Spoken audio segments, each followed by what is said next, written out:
Anaheim 1 2024. What's up, my dudes? So first of all, let me just get the news out there.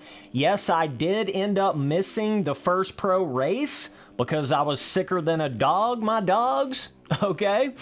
Literally, had I tried to race this race, I would have either A, puked on my monitor, or I would have pulled over in the middle of the race and went and took a nap on my toilet, okay? So my series will be starting at round 2, all right? Just had to get that news out there for some people wondering where the hell I was at. I literally physically couldn't even participate in this first round, okay? But we will be there round 2, got plenty of rounds to have some good races, okay? So we're doing a bit of a track review here on the RF Anaheim 1 2024 track. This is an interesting one.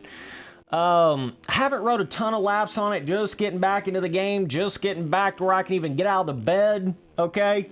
But, it does seem to me like it's got some positives, got some negatives to it. We're gonna go through that in this video right here.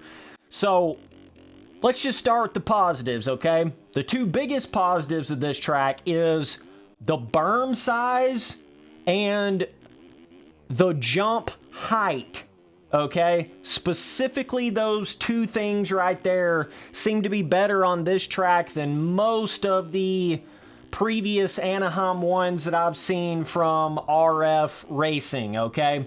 And, you know, all these little RF fanboys love, including the RF officials, love to paint me out to be this, all I ever do is hate on RF, that's just all I ever do, oh boo-hoo, Spencer just ain't just a big hater, boy, he doesn't respect or appreciate anything that RF does, bro, right? That's all they can ever say. You know, get your head out of your ass, okay? Wake up! All I'm doing is criticizing the things that need to be criticized because I want to see it be better. That's the whole point. You idiots. You just don't get it. You just don't get it, and you ain't never gonna get it. Because it don't matter what RF does in your little fairy tale fantasy land, RF can never do any wrong. Oh, yeah, okay. So we got past that, all right? So the reason why I point these things out is because it's funny how, you know, this berm size that we have now, you can see how different that is than the kind of berm size that RF was trying to tell y'all boys was the right kind of berms to have like 3 or 4 years ago. Remember how rolled off those things were? You remember how they had that weird rolled off thing at the top of the berm? There is one corner like that one right there that's kind of non-existent on this track, but most of the other ones are, you know, a lot better than the kind of berms you would have had like in 2019, 2020. You know what I'm saying? Even on some M23 tracks, there were some rolled off ass berms for no good reason. Like, RF has done a lot of things with these certain tracks after like 2017 that they would change certain things to try to make it for Erode, but there was really no purpose in it. And they're proving that to you by having the bigger berms again, having the more detailed dirt ground textures again, having the bigger jumps again, having this, that, and another again, okay? All that shit I was saying is being proven right in front of your eyes, but you don't want to accept it, okay? But anyways, the biggest negative I feel with this track right here is the tile info, aka the actual characteristics of the feeling of the dirt itself. That's where it starts to get a little goofy feeling to me. Kind of gets a little bit of that kind of, you can get to a point on MX Simulator with track building where the traction of the dirt gets so, it's like you get so much traction that it doesn't even feel real to me anymore. It doesn't even feel like real dirt to me anymore. And I feel like this track is definitely borderlining on that for sure. It's got that traction level where it literally almost feels like you have concrete level traction. Or it you know, kind of borders on feeling like you're playing, you know, something that's not like a full-blown simulator because how much traction you have makes it feel like, I don't know, just kind of gives it a weird feeling in that sense. But I do like the jump size. It does seem like they have gotten to this, this dragon's back over here is more like a stairway to heaven, okay? But the jump size kind of cool. Like the scaling on some of these jumps kind of does give me a bit of like a new age, somewhat of an advancement, like an actual 2024 somewhat bigger jump scaling, you know, than what you would have had like the past few years in the game or something like that, you know what I mean? So yeah, I mean, I don't know. It's like I'm somewhere in the middle on this track right here. They've definitely done worse shit than this for sure, but they've definitely done better than this for sure. It's kind of got that vibe like you can over jump shit and land a flat like you're damn near playing an arcade game with again, it all goes back to that feeling of the dirt, okay? The actual tile, like that, the longer you play sim and the longer you've been involved with the track making in this game, the more you'll understand it's not even as much about the terrain as it is the characteristics of the feeling of the dirt. That's everything, because that affects how easily it is to pop off. It affects how much traction you have in the corner, aka how big a berm is technically gonna feel. Like, that changes everything, you know? If you just have a micro amount more of like looseness to the feeling of the dirt, or a micro amount more where you feel like your tires can slide a little more, then you need more of a terrain feeling in the berms to hold you up. Do you understand what I'm saying? But if you have a lot more traction, it's almost like you don't even need berms if you have concrete traction. You see what I'm saying? That's kind of how they get away with some of these corners, where it's almost like you literally can go through a corner where there's no berm there, like there is a berm there. That's all in the feeling of the dirt, and you can over jump shit by 40 foot and not even dream of popping off.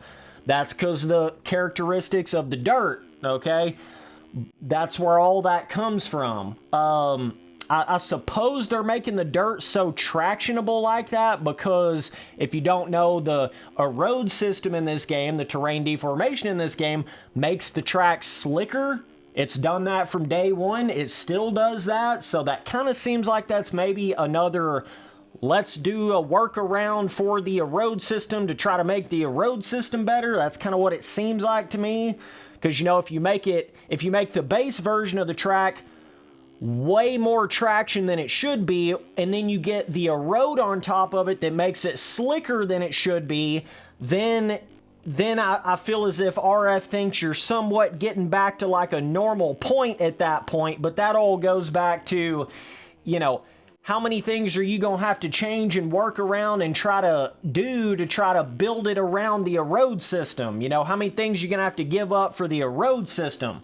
That's kind of one of those things, it seems like to me. But yeah, it's kind of feels to me like a track that it's like it's pretty easy to get a pretty good lap, but then it's really hard to get a really good lap time, if that makes any sense. So like, honestly, amateurs should be able to get pretty decent laps on this track because it's not really like you have to, doesn't feel to me like you really have to huck any of the jumps. It's like there's so much traction in the corner, it's just more about being on the gas. It's not really about, oh my God, am I really having to fight to get every little bit of power out of the corner and then pull up on the bike and huck the bike up over to hit something just right? It doesn't really have that vibe to it. You know, it's more so just on the gas and you're going to be able to just hit everything, even some of these quad jumps that feel like triple jumps. You know, you're still going to be able to hit it because there's so much traction on the track. So yeah, I don't know where they're going with that, but I'm just saying that it does seem to me like they're definitely getting to that, it don't even feel like MX Simulator kind of traction. Damn near getting into that future SX, you know, literally, I'm not kidding, it is damn near concrete level traction feeling compared to some of the previous stuff or just in general, okay? Like these two quads right here, they really don't even feel like quads. I mean, it's kind of bizarre how they feel that way. Supposedly there was like a different tile in the whoops, so they're like slightly different or some shit. I'm not really sure what's going on there, but overall, I mean, for being the first round, I feel like I've been a lot more disappointed before with A1s from RF, you know? Like I say, I don't feel like this is the worst shit they've done, but the worst thing they could do is come out in the second round, okay, and then start making the obstacles like smaller again and start making everything like don't go backwards at this point, you know what I'm saying? Yeah, this dragon's back is a little crazy. Yeah, it is, okay? Especially if you don't know how to hit gnarly ass shit, okay? But, like, honestly, it's not the jump size that's the problem. It's all in the feeling of the dirt to me. At the end of the day, yeah, that's where I'm at with A1, man. I'm excited to see what they do with the next rounds. Hopefully they can just take what they did here and just kind of improve on it and not take steps backwards. We don't need to do that again, RF. We've done that too many times. You know, it's like you'll finally learn some lessons like bigger berms, taller jumps, and then you'll backstep. And then you'll make shit smaller again because you got a bunch of amateur boys out there crying about it. Don't do that. Don't do that again, please.